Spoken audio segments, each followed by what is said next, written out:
शिवराय नसते तर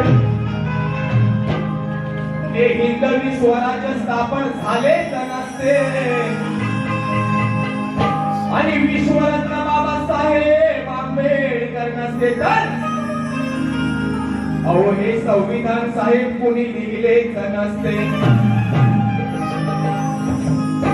या देशाचे नौजवान त्या सीमेवर लढले नसते तर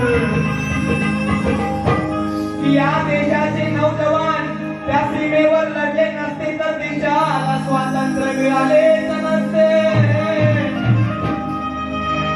आणि हिंदुत्व सम्राट बाळासाहेब ठाकरे नसते तर